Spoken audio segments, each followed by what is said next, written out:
우리가 흔히 인생을 이야기할 때에 시간의 흐름, 시간의 단위별로 이야기할 때가 많습니다. 그래서 우리가 학창 시절에도 생애 주기별로 교육을 받고 또 그에 따라서 여러 가지들을 준비를 했습니다.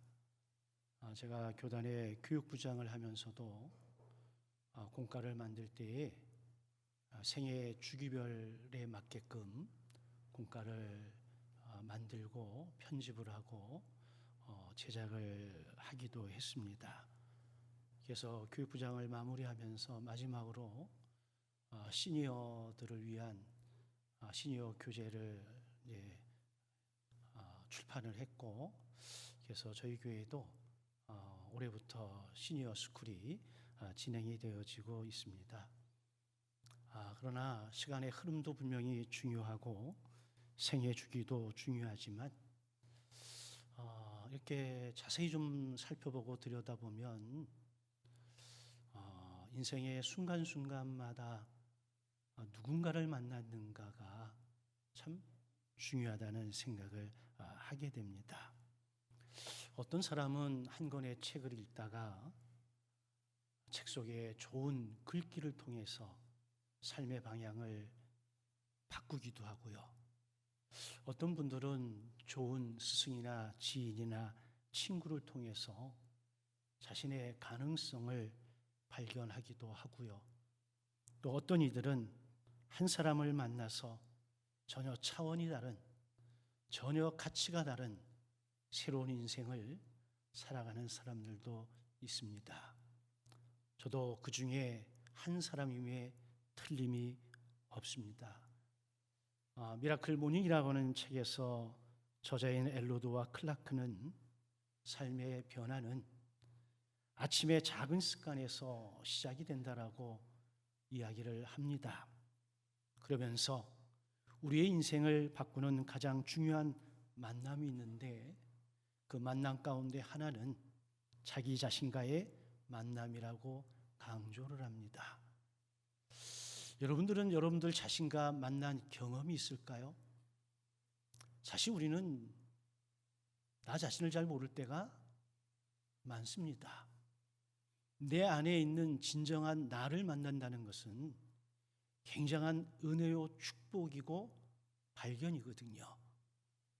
저도 저 자신을 참 몰랐던 사람 중에 하나인데 어느 날 하나님의 은혜로 나라는 존재를 알게 됐고 그 나를 만나면서 제 인생이 많이 변화가 있었습니다. 그런가 하면 니체의 글을 옮겨 쓴 어나니머스는 위버맨시라고 하는 책에서 이런 질문을 하는 것 같았어요. 당신은 누구의 기준으로 살고 있습니까? 그러면서 자신의 한계가 있는데 그 한계를 뛰어넘고 더 높은 존재로 성장하라고 우리에게 도전을 하고 있습니다. 그러면서 이 위버맨시에서도 하는 말은 성장도 결국은 새로운 자기와의 만남으로부터 시작이 되어진다라고 이야기를 하고 있습니다. 어제의 나, 오늘의 나를 넘어서는 만남, 대단히 소중하지요. 그 만남을 통해서 더 깊은 나를 발견하고 더 높은 목적과 가치를 위해서 살아갈 수 있다면 우리 인생이 과거보다는 지금보다는 앞으로가 훨씬 더 좋아지리라 생각이 되어집니다. 이처럼 인생의 만남은 대단히 중요한데 성경의 역사를 살펴봐도 성경은 수많은 사람과 사람 그리고 하나님과의 만남 속에서 이루어진 역사의 스토리라고 해도 별 틀리지 않습니다.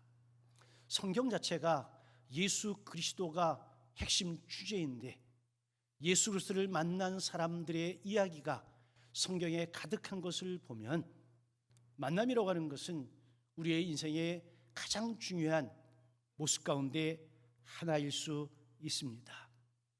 잘 아는 아브라함은 하나님을 만남으로 인생이 바뀌어서 믿음의 조상이 될 수 있었습니다. 모세는 떨기나무 앞에서 하나님을 만남으로 민족 구원이라고 하는 엄청난 사명을 갖게 되었습니다. 베드로는 예수님을 만남으로 어부에서 사도가 되었고, 사도 가운데에서도 으뜸이 되었고, 그 으뜸이면서도 교회에 초석을 놓는 사람이 되어질 수 있었습니다. 많은 사람들이 세상에 나아가서 뭔가를 이루기 전에 자신과의 만남의 시간이 참 필요하다는 생각을 하게 됩니다.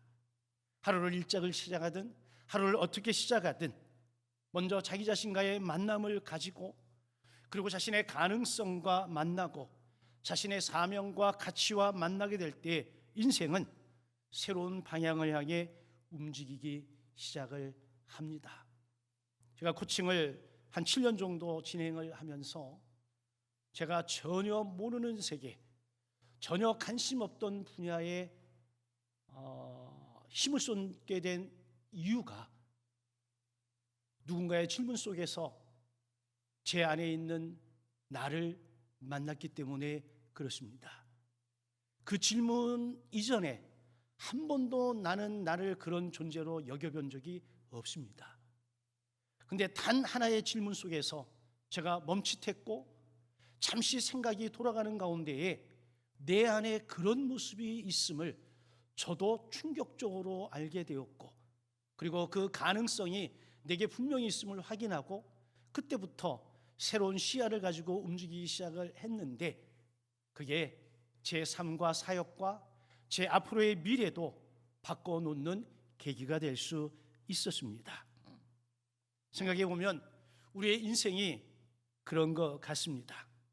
지금 나를 있게 한 데에는 분명한 어느 지점에서 중요한 만남이 있었기 때문입니다. 몇 년 전 어떤 잡지에 글을 하나 써달라고 요청을 받았습니다. 오프라 윈프리의 감사 노트를 써주십시오. 그래서 월요일부터 주일까지 일주일치를 써달라 그래서 이런저런 생각을 하며 글을 쓰다가 내가 지금까지 살아오면서 만난 내 인생의 전환점이 될 수 있었던 만남을 생각을 했던 적이 있습니다. 그러면서 세 사람을 떠올렸고 그 세 사람을 통해서 다시 한번 제 과거를 점검해 보니까 정말 그 만남이 제 인생을 바꿔놓은 게 틀림이 없었기에 감사 노트를 기록했던 적이 있습니다. 여러분, 그 만남들 뒤에는 항상 하나님의 손길이 있었음도 발견을 했습니다. 우리의 인생에 도움을 준 수많은 만남들, 그 배후에는 하나님의 숨어있는 손길이 있었음을 여러분 기억하시기를 주의 이름으로 축원합니다. 하나님이 한 사람의 인생을 빚어가시는 방식이 그렇습니다. 하나님이 직접 말씀하실 수도 있고 직접 개입하실 수도 있겠지만 하나님은 거의 대부분 누군가를 통해서 한 사람을 빚어가시고 만들어 가신다는 사실이에요. 이것을 성경은 하나님의 섭리 이렇게 이야기를 하는 겁니다. 오늘도 하나님께서는 우리를 위해 누군가를 준비하고 계실지 모릅니다. 그러면서 동시에 누군가를 위해서 나를 준비시키고 계실 수도 있습니다. 결국 인생은 누군가를 만나느냐에 따라서 그 인생은 방향이 설정되고 결과물이 결정될 수 있습니다.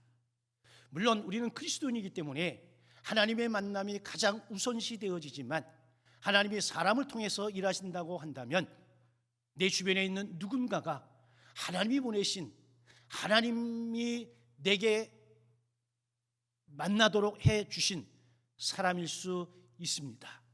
그래서 여러분들이 스쳐 지나가는 한 사람 한 사람 무의미한 관계가 아니라 그 사람이 하나님이 나를 위해 보내신 사람이라 여길 수 있고, 내 눈에 띄는 누군가가 하나님이 나를 통해서 그를 돕도록, 그를 사랑하고 섬기도록 붙여주신 사람일 수도 있다라고 하는 겁니다. 오늘 본문의 주인공 룻, 바로 그런 사람입니다. 인생의 가장 소중한 사람을 만나는 장면이 오늘 본문에 등장을 합니다. 그의 이름은 보아스였습니다. 오늘 설교의 제목이 룻, 그를 만나다라고 정했는데, 아니, 한 여자가 한 여인을 만나는 게 뭐 그렇게 대단해서? 아닙니다.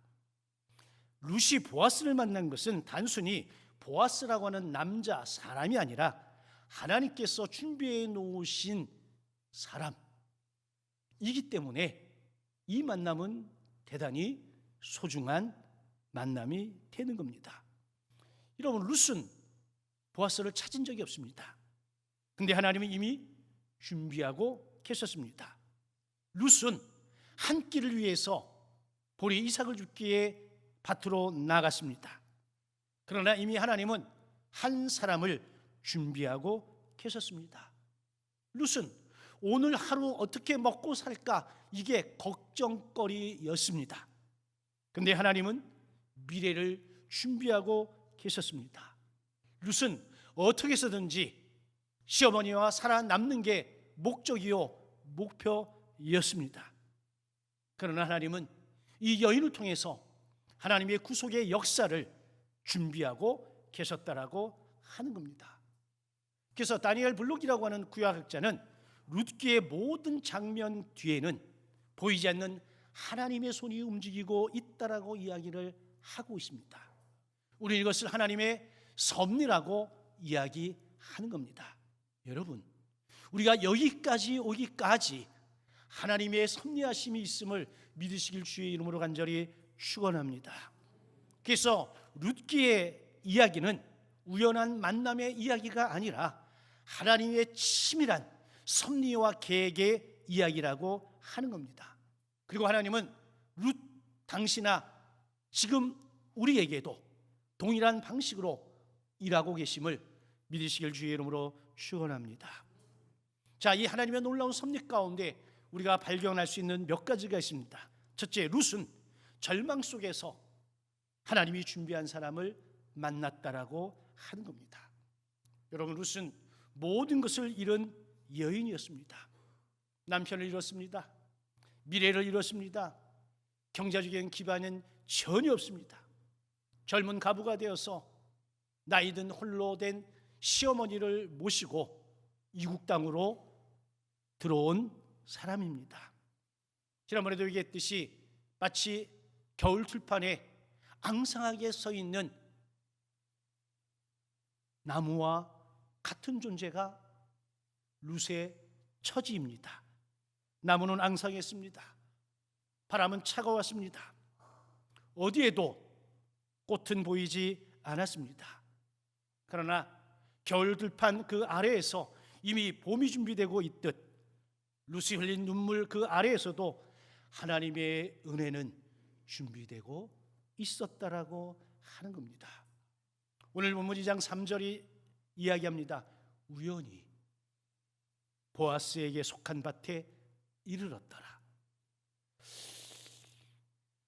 한 끼를 위해서 이른 새벽에 누군가의 밭에 이삭을 주우러 나갔는데 갔더니 그 밭이 보아스의 밭이었더라. 룻의 입장에서는 우연일 수 있습니다만은 하나님의 시선에서 보면 이것은 우연이 아니라 하나님의 섭리요 계획이었다라고 하는 겁니다. 그래서 데일 랄프 데이비스는 이 장면을 가리켜서 우연이라는 이름으로 가장한 하나님의 섭리적 사건이라고 표현을 하고 있습니다. 우리도 그렇지 않습니까?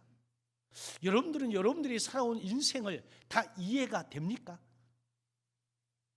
여러분들도 수많은 사건들을 경험했을 텐데 그 사건이 납득이 돼서 여기까지 오셨습니까? 저는 제가 납득할 수 없는, 도무지 이해할 수 없는, 때로는 수용하기 어려운 일들을 너무나도 많이 겪었습니다. 그 당시에 왜 그런 일이 일어나야 됐는지, 왜 내가 이 모양 이 꼴이 되어야 됐는지, 왜 내가 이런 실패를 경험해야 됐는지, 그 순간에는 아무리 기도해도 40일을 금식하며 기도해도 답을 얻지 못할 때가 분명히 있었습니다. 그런데 시간이 지나면서 어느 순간 어느 때에 그것을 깨닫게 해주시는 하나님의 은혜를 경험했습니다. 그리고 하나님의 시선으로 제가 살아온 삶의 순간순간들을 들여봤더니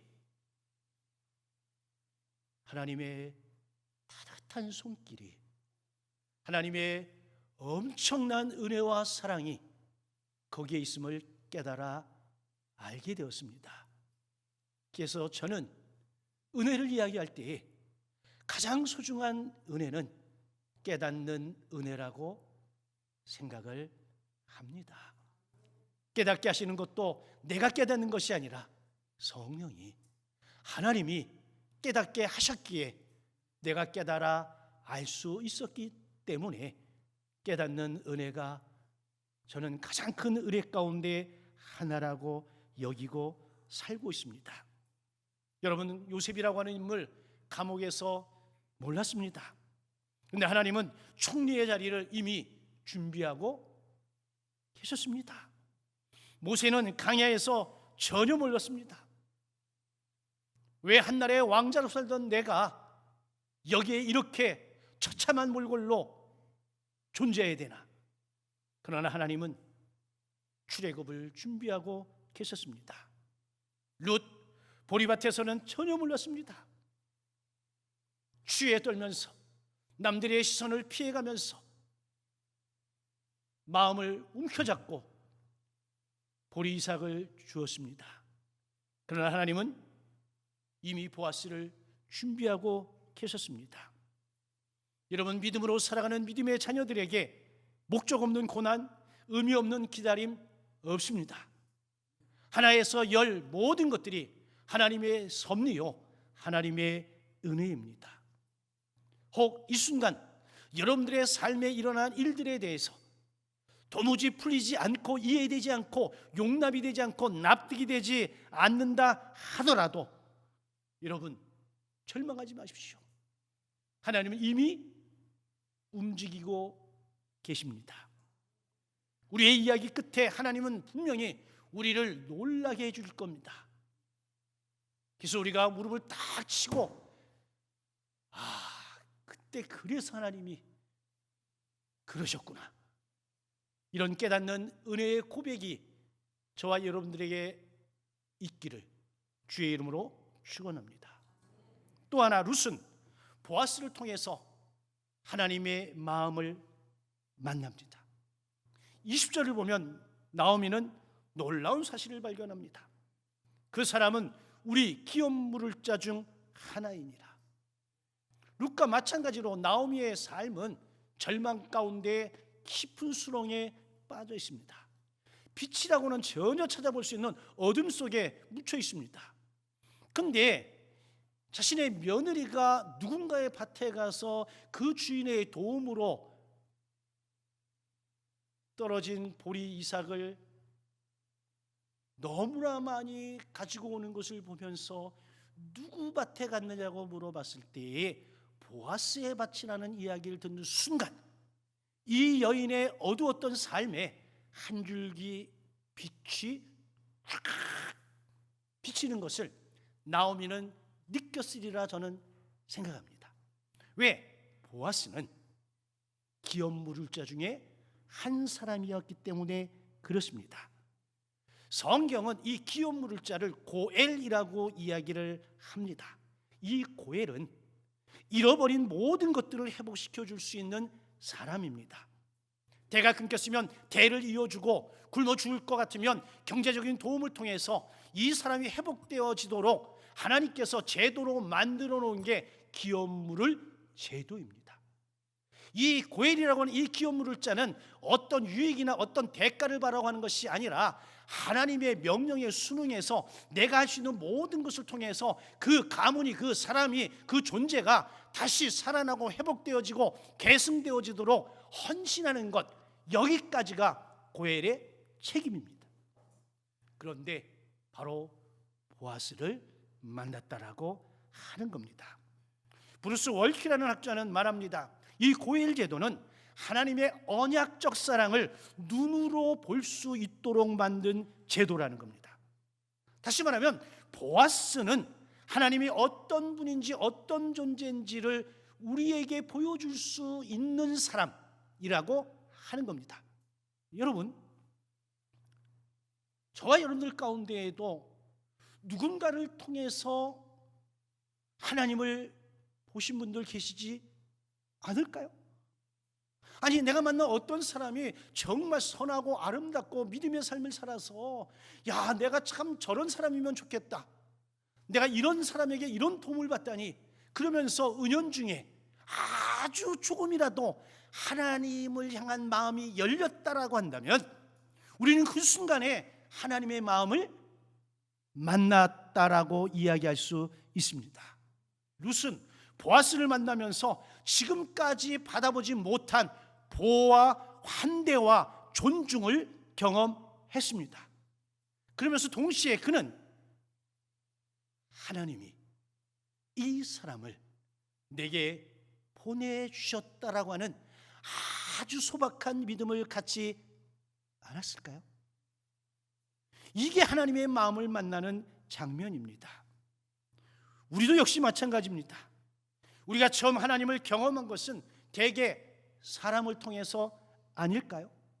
어머니의 기도 속에서 하나님을 만났고, 목회자의 설교 속에서 하나님을 만났고, 성도의 사랑 속에서 하나님을 만납니다. 하나님은 여전히 지금도 이 순간에도 사람을 통해 사람을 만지십니다. 내가 좋은 신앙인이 되고 내가 좋은 믿음의 사람이 되어지는 것은 나만을 위한 것이 아니라 내 주변에 있는 사람들이 나를 통해서 하나님의 마음을 만나고 하나님의 사랑을 만나고 하나님의 은혜를 충분히 경험할 수 있도록 하기 때문에 내가 오늘 믿음의 삶을 잘 살아야 되는 이유가 되기도 하는 겁니다.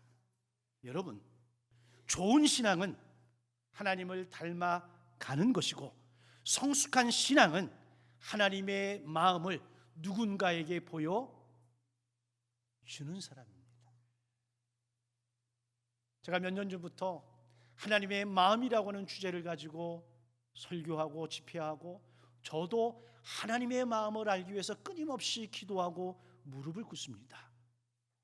내가 경험한 하나님의 마음, 나를 살린 그 하나님의 마음, 이 마음을 누군가에게도 보여주고 싶어서 애를 쓰고 노력을 하고 있습니다. 여러분, 우리가 그런 주인공 되길 주의 이름으로 축원합니다. 또 하나, 룻은 보아스를 통해 예수 그리스도를 향해 나아가게 되었습니다. 룻기에 가장 깊이 있는 의미는 보아스에게 있는 것이 아니라 보아스를 통한 예수 그리스도에게 있습니다. 시드니 그레이다누스라고 하는 학자는 이런 표현을 썼습니다. 보아스는 예수 그리스도를 향해 서 있는 거대한 표지판이다. 수많은 사람들이 예수 그리스도를 향해 나아갈 수 있는, 누구나 볼 수 있는 거대한 표지판이다. 아멘입니까? 저와 여러분들도 누군가가 인생의 믿음의 표지판이 되어져서 이 표지판을 따라서 오늘 여기까지 왔다면, 내가 누군가에게 그리스도를 향한 표지판이 되어줄 수 있으면 어떨까요? 우리가 스쳐 지나가는 수많은 사람들이 있습니다. 그 사람들에게 믿음을 논하고 신앙을 논하고 구원을 이야기하지만 우리의 언어와 표정과 우리의 삶 자체가 예수 그리스도를 향한 구속의 표지판이 될 수만 있다면 우리는 하나님의 은총의 역사 가운데 대단한 역할을 감당할 수 있다라고 믿습니다. 그런 의미에서 보아스는 예수님의 그림자입니다. 예수님은 실체입니다. 여러분, 우리도 예수님의 그림자 될 수 있습니다. 우리를 통해서 누군가가 예수를 만나고 예수를 향해 나아갈 수만 있다면 우리도 분명 예수님의 그림자 될 수 있습니다. 여러분, 보아스는 룻을 위해서 기업 물자로서의 책임을 다하기 위해 자신의 재산을 내어 주었습니다. 그러나 예수님은 우리를 위해서 당신의 생명과 전부를 내어 주셨습니다. 보아스는 한 가문을 살렸지만 예수님은 모든 민족과 모든 족속과 모든 백성 다 살려내었습니다. 보아스 한 사람의 기업을 회복시켰지만 예수님은 영원한 생명을 회복시켜 주셨습니다. 보아스가 룻을 위해 자신의 미래를 걸었던 것처럼 예수님은 우리를 위해서 당신의 생명 전부를 걸으셨습니다. 그래서 룻기는 사랑의 이야기입니다. 그러나 단순한 사랑의 이야기가 아니라 하나님이 죄인을 사랑하신 러브스토리입니다. 하나님이 잃어버린 자를 찾아오신 이야기입니다. 하나님이 우리를 포기하지 않은 이야기입니다. 룻은 단 한 번도 보아스를 찾아 나선 적이 없습니다. 하나님이 보아스를 보내주셨습니다. 우리가 예수를 찾은 것이 아니라 예수님이 스스로 저 하나님의 자리에서 이 땅에 육신의 몸을 입고 내려와 우리를 찾아와 주신 겁니다. 여러분, 결국 보리밭에서 시작된 러브스토리가 예수의 십자가에서 완성되어지고 있지 않습니까? 이 놀라운 구속의 역사 가운데 저도 여러분도 한몫할 수 있습니다. 그리스도를 향한 표지판이 되시길 주의 이름으로 축원합니다. 네 번째, 마지막으로 하나님은 우리를 누군가의 또 다른 보아스로 부르십니다. 왜 그러냐면 하나님의 일하는 방식은 예나 지금이나 앞으로도 동일한 부분이 분명히 있습니다. 하나님은 지금도 나를 위해 누군가를 준비하고 계십니다. 그리고 더 놀라운 것은 나를 누군가의 보아스로 세워 가시기도 한다고 하는 이야기예요. 우리 주변에 룻과 같은 사람들이 존재합니다. 위로가 필요한 사람, 기도가 필요한 사람, 길을 어려워하는 사람, 신앙이 흔들리는 사람, 외로운 사람, 상처 입은 사람 존재합니다. 하나님은 그들에게 누군가를 보내고 싶은 거예요. 이 누군가가 누구이기를, 나 자신이기를 기도하면 좋겠습니다. 여러분, 하나님의 섭리는 평범한 사람들을 사용하여 비범한 일을 이루시는 이야기입니다. 우리 이렇게 이야기하십니다. 나 같은 것이 이 나이에 내가 뭔데? 여러분, 이거 교만입니다. 내가 잘나서 내가 뭐가 있어서가 아니라 위대하신 하나님, 평범을 비범으로 만든 능력을 갖고 계신 하나님이 존재하시고 그 하나님이 나를 붙드신다면 얼마든지 가능한 일이거든요. 그럼 우리는 뭐만 하면 돼? 순종하면 돼. 하나님이 내게 어떤 마음을 주실 때에 그 마음을 따라 순종하면 여러분, 일은 누가 하신다? 하나님이 하십니다. 여기서 조건이 하나 있습니다. 기업 물을 자는 뭔가를 바라고 하는 사람이 아닙니다. 하나님이 그런 마음을 주시고 하나님이 우리에게 말씀하셔서 그걸 그냥 순종하는 거예요. 그걸 통해서 내가 뭘 얻고자 하는 거 없습니다. 저도 지금까지 인생을 살면서 내가 누군가를 만나고 누군가 뭘 하고 누군가를 도와주고 할 때에 내가 뭔가를 기대했다면 100이면 100, 1000이면 1000 전부 다 실망했을 겁니다. 그런데 감사하게도 하나님 주신 마음을 따라 했을 때는 그런 기대하는 마음조차도 하나님이 허락하지 않으셨어요. 주는 것으로 그냥 끝이야. 이게 하나님의 마음이야. 그럼 여러분들이 누군가에게 기대를 바라고 보냈다, 여러분, 그 하나님 마음 아닙니다. 하나님의 마음은 전혀 기대하지 않지만 하나님이 주신 마음이기 때문에 순종하고 베풀고 나누고 흘려 보내는 거야. 보아스는 왕이 아니었습니다. 선지자도 아니었습니다. 그저 하나님을 경외하기에 하나님이 세우신 율법을 따라서 은혜와 사랑을 흘려 나누는 평범한 사람이었습니다. 이 평범한 보아스를 하나님이 들어서 사용하셨습니다. 아멘입니까? 우리의 기도가 누군가 살릴 수 있습니다. 우리의 미소가 여러분 누군가에게 희망이 될 수 있습니다. 어느 아침 출근하면서 엘리베이터를 탔습니다. 몇몇 사람들이 있습니다. 좋은 아침입니다. 오늘 하루 여러분들에게 축복이 있기를 원합니다. 그러면 엘리베이터에 있는 사람들이 목사님도 복 받으세요 이러지.